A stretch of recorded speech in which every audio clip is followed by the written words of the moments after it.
All right. So, Erin, good afternoon. Thank you Hi. for your time very much. So, you and I were talking the other day about some generic stuff, and I mentioned to you, hey, you have some good ideas for parents and for ministry leaders, and especially in the children's area. And they're in this crazy times we're living in, and just a lot of homeschooling Yes. moms and dads are pulling their hair out, and just you had some really good ideas. You had some tips you wanted to share with the parents, and then also maybe some tips for ministry leaders, and especially in the children's area, and maybe some things you can give, some ideas you can give them of if they're not already doing, maybe do these, or here's some extra things for you to be doing. I don't know about you, but I've been hearing some pretty creative stuff that Yeah. Yeah. that folks are doing. So tell everybody a little bit, everybody who's listening in on this probably knows who I am, but tell everybody a little bit about who you are and how you got on the Generis team real fast, and then we'll jump in. Yeah, sure. So, Erin English, I am a family ministry strategist on the effective ministry team for Generis, and I have been serving and leading in ministry for 18 years. I have been with Generis for just over a year now. I think, too, it's important to mention that I'm also a mom. I have 4 kids. My youngest is 8 and my oldest is 20. So I have generations of kids. But and then also, I'm not a pandemic expert. Like, this is just my 2 cents. Yeah, It's what I've join the club. observed from having conversations with moms and dads and ministry leaders, and even having a conversation with you and about, your kids being home and what that's like for you.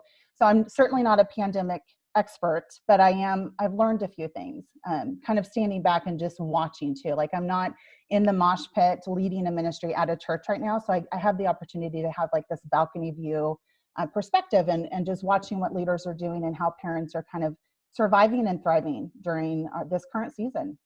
Yeah. So when we were talking the other day, I mentioned to you that we homeschooled our kids all the way through the 8th grade, and my son's now a freshman in college. My daughter's a freshman in high school. So we have 2 freshmen. And so we're just recently out of the homeschooling thing. And so I told you that my wife and I, Pam and I, have kind of found this time with our kids being back home. We've kind of found it oddly comforting. Yeah. And a lot of people look at me really ugly when I tell them that, because some people are not finding this to be very comforting with their kids being home and having to homeschool. And so when I mentioned that to you, you had some feedback for parents. You had some tips for parents, and I thought what you had to say was pretty cool. So Yeah. I'll let you Well, share those I things. can totally relate to what you're saying, having my 20-year-old home with us, and I have an 18-year-old, a senior in high school. But it's a mixed bag. Like, some days are fantastic, and then the very next day is a rough day. But this is what, as a parent, what I have focused on, what I've decided these are going to be the priorities for our family. But also, I'm encouraging leaders to reinforce this with the families that they're having conversations Yeah, with. there So you this go. is Yeah, yeah, yeah. specifically for parents, but if you're a ministry leader, I think it's important that they get this permission from you too. So the things that our family is focusing on is just 3 things. We're keeping it super simple because everything else is complicated right now. Life is complicated. Going to the grocery store is extremely complicated. So as a family, for us, we are trying to keep it as simple as possible, and we're just focusing on 3 things. We are going to eat together. We are going to play together. We're going to find something fun to do every day, and we are going to pray together.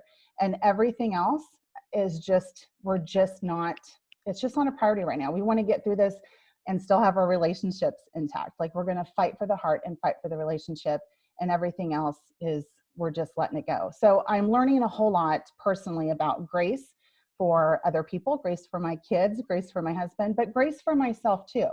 I have 3 of my kids were still in public school. So of course the school is providing us resources to parent or to teach them, Hmm. not parent Hmm. them, but to teach them at home. And I appreciate it, but that's not my goal. My goal is to, again, fight for the heart, fight for the relationship, and those 3 priorities. We're going to eat together every day. We're going to play together, do something fun, and we're going to pray together. So I'm appreciating those quick devotionals or ideas from our church that helps us teach our kids about God and how good He is in just the simple rhythms of our life. Yeah, no, that's good. Very good. So Yeah.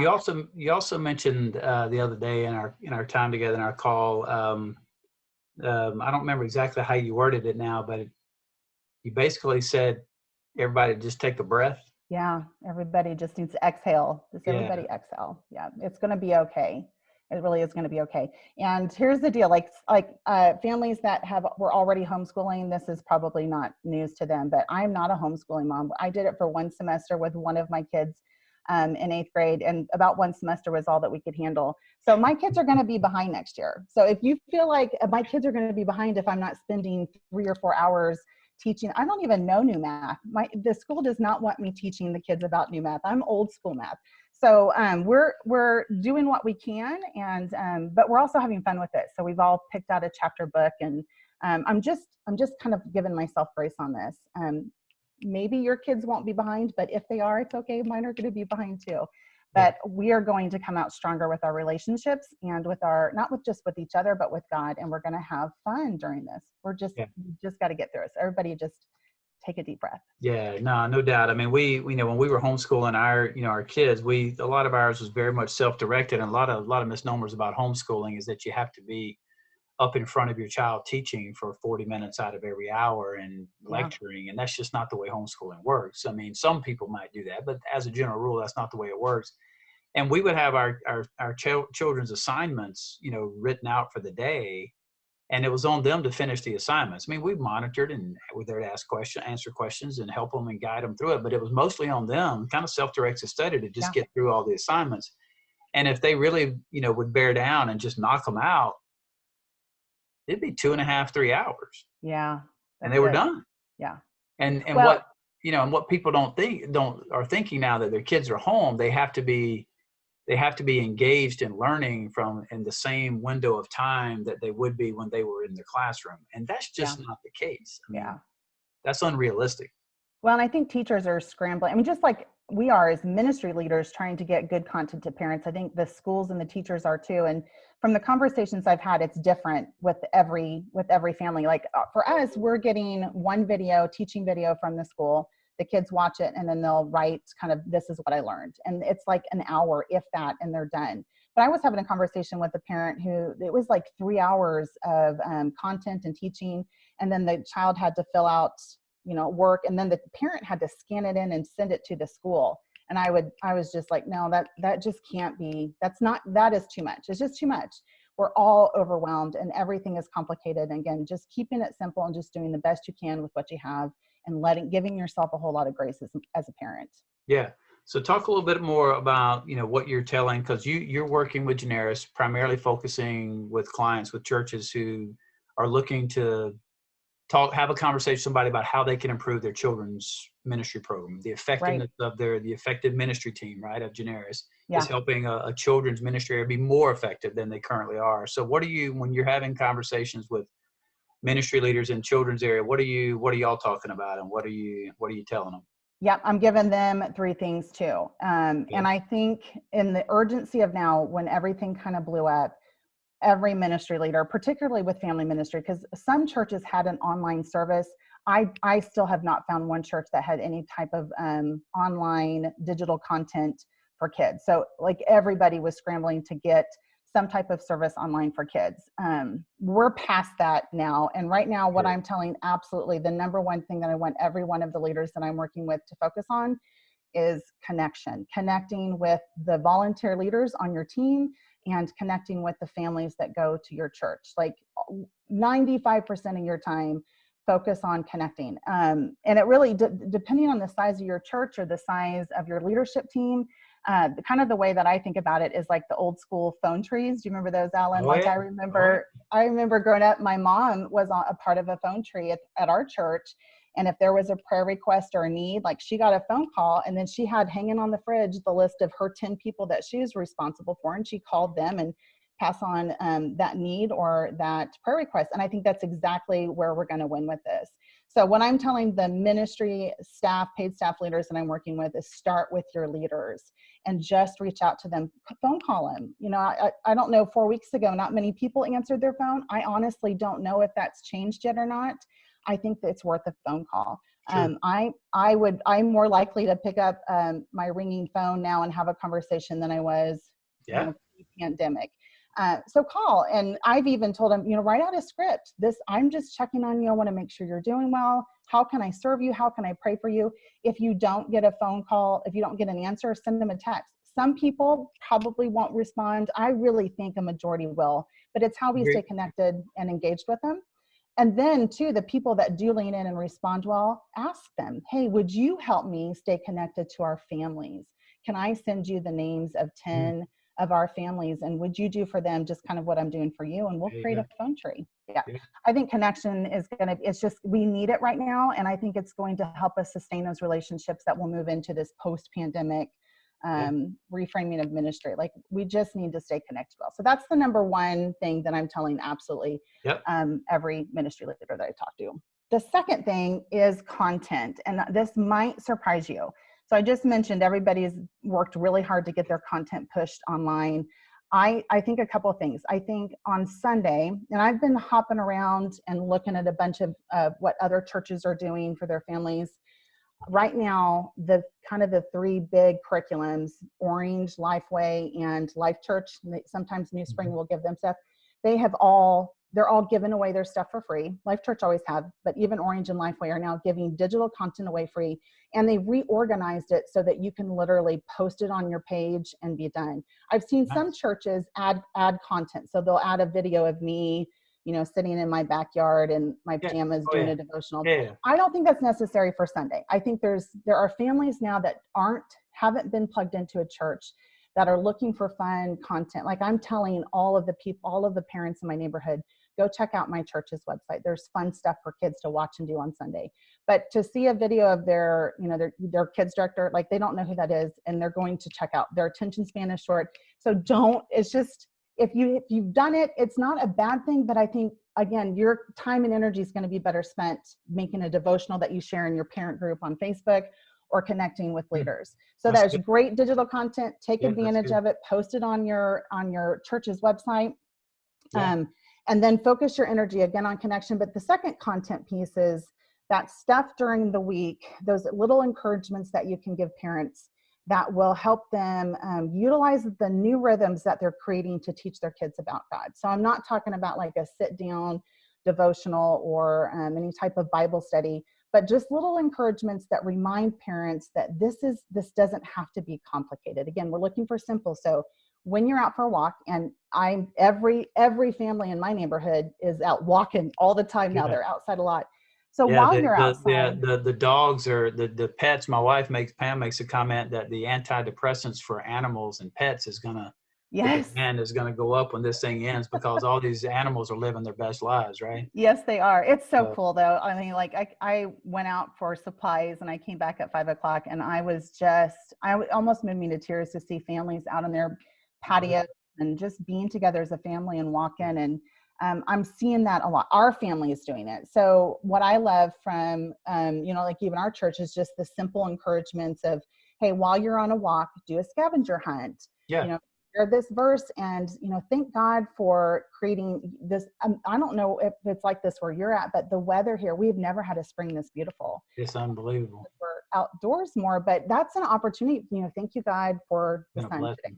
It's been a true blessing out of all this. The weather, really, blessing, Yeah, so you're in Atlanta, right? Yeah, I live in Atlanta. The rain has been just timely when the pollen's getting really bad. The rain has come. Last night we had a shower, washed it away. The skies are even bluer than they have been. So yeah, I'm getting ready to head out this afternoon for a long walk. We're taking our walk after this too, and the weather's been incredible. And I'm in Kansas City, so that's worth stopping and thanking God for. Absolutely.